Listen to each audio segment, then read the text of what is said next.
श्री गणेशाय नमो नमः। सरस्वती नमस्तुभ्यं वरदे कामरूपिणी विद्यारंभम करिष्यामि सिद्धिर्भवतु मे सदा।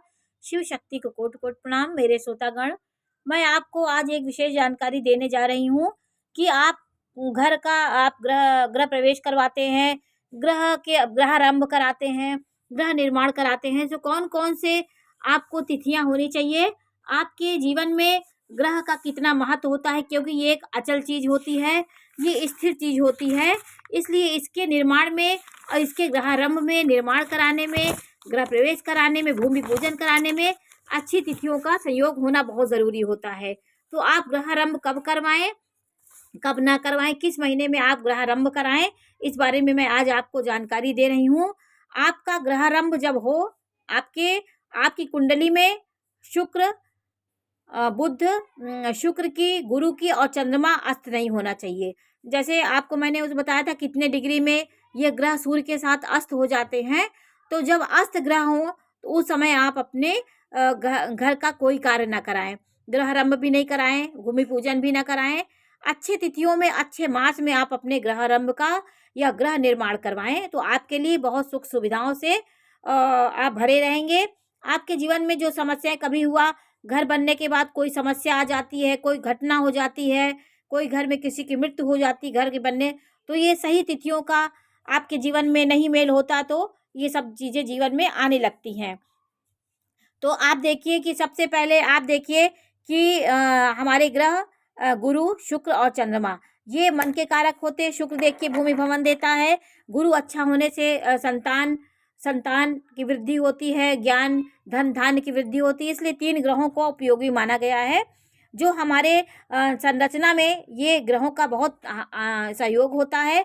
शुक्र हमारा, आप जानते हैं, भौतिक सुख सुविधाओं को, गृह भूमि भवन देता है, और गुरु हमारी संतान, बुद्धि, विद्या देता है, और चंद्रमा हमारे मन को प्रफुल्लित करता है। तो 3 ग्रहों का मेल अच्छा होना चाहिए, आप अस्त नहीं होना चाहिए। आपकी कुंडली में ये ग्रहों की स्थिति अच्छी हो, तभी आप गृह निर्माण अपना करवाएं।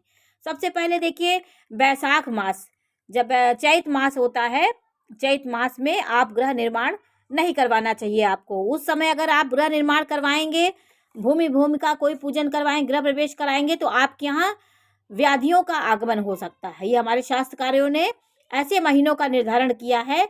और वैशाख मास में यदि आप घर बनवाते हैं, तो आप धन धान्य की आपके यहाँ वृद्धि होगी।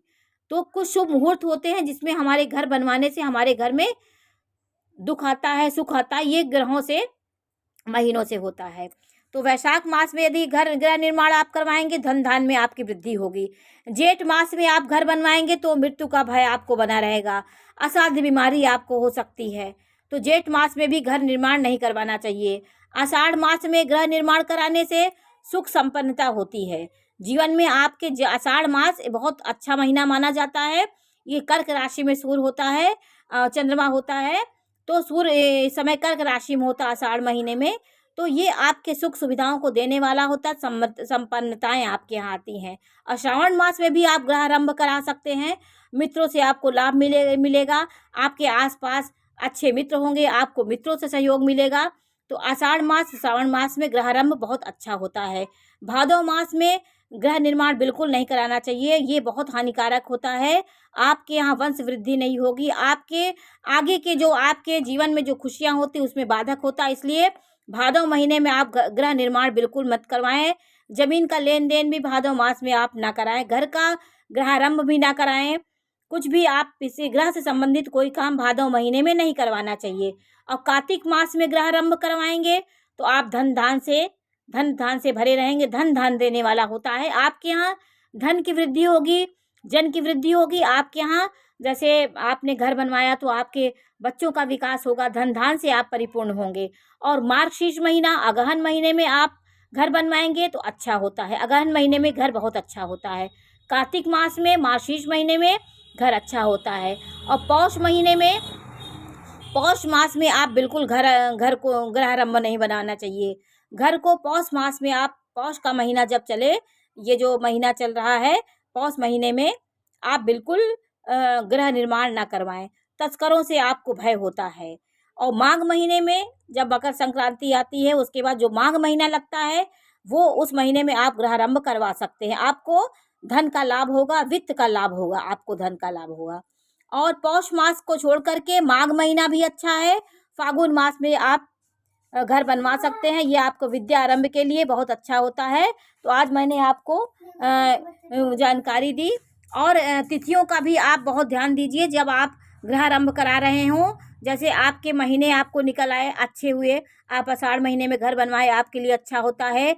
जेठ महीने में आप घर ना बनवाएं, चैत महीने में ना बनवाएं, और आप पौष महीने में आप घर ना बनवाएं। कार्तिक तो ये महीने में आप में घर नहीं बनवाएंगे तो आपके लिए शुभ होगा। और कुछ महीने बहुत अच्छे होते हैं, चैत को छोड़ करके वैशाख महीना भी आपके लिए अच्छा है। जेठ को छोड़ दीजिए, आषाढ़ महीना अच्छा होता है, श्रावण भादों में ना बनवाएं, और पौष मास में आप गृहारंभ बिल्कुल ना करवाएं, आपके लिए बहुत अच्छा होगा।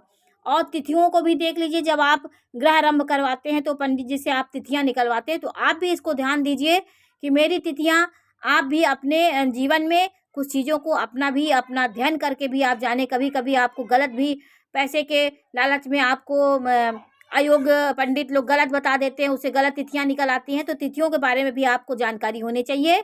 रिक्ता तिथियां होती हैं, नौमी तिथियां, चतुर्दशी तिथि और अष्टमी तिथि, ये सब तिथियों का आप, नवमी तिथि आई, चतुर्थी तिथि, ये सब तिथियों को आप घर बिल्कुल नहीं आपको बनवाना चाहिए। रिक्ता तिथियां होती है, इसमें रिक्तता आती है आपके जीवन में।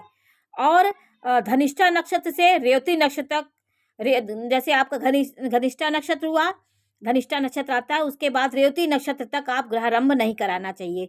तो आप देख लीजिए, धनिष्ठा के बाद आपके दो नक्षत्र आते हैं, धनिष्ठा नक्षत्र, शतभिषा नक्षत्र, रेवती नक्षत्र, ये सब भूर्वा भाद्र उत्तरा भाद्र नक्षत्र होते हैं। तो धनिष्ठा से लेकर के रेवती नक्षत्र तक आप अपना गृहारंभ ना करवाएं, तो आपके लिए बहुत अच्छा होता है। और लग्न आपकी शुभ होनी चाहिए। जैसे आपने घर बनवाया तो आपकी, जैसे आपने गृह बनाने का मूड बनाया कि हमें इस समय घर बनवाना है, और आपके मास अच्छे हो गए, आपका महीना अच्छा मिल गया आपको, तो आप लग्न का भी निर्धारण करेंगे। आपके शुभ लग्न, आप जल चल लग्न आपकी मीन लग्न आई तो आप घर बनवा सकते हैं। वृश्चिक स्थिर लग्न में आप अपना घर निर्माण करवाइए। और 3, 6, 11 में पाप ग्रह ना हो, जैसे तीसरे भाव में, छठवें भाव में और 11वें भाव में पाप ग्रह ना हो, तो आप जो है अपना घर बनवा सकते हैं। बुध, गुरु और शुक्र केंद्र त्रिकोण में हो तो आप सभी दोषों को दूर करने वाला आपका घर होगा, दोष को दूर होगा आपका। तो अच्छी स्थिति में गुरु, शुक्र और चंद्रमा की स्थिति होनी चाहिए, तो आप घर गृह प्रवेश अपना करवा सकते हैं। और 9 नक्षत्रों में आप रोहिणी, मृगशिरा, पुष्य, उत्तरा भाद्रपद, हस्त, चित्रा, अनुराधा, उत्तराषाढ़ा मुहूर्त आपके लिए ये अच्छा होता है।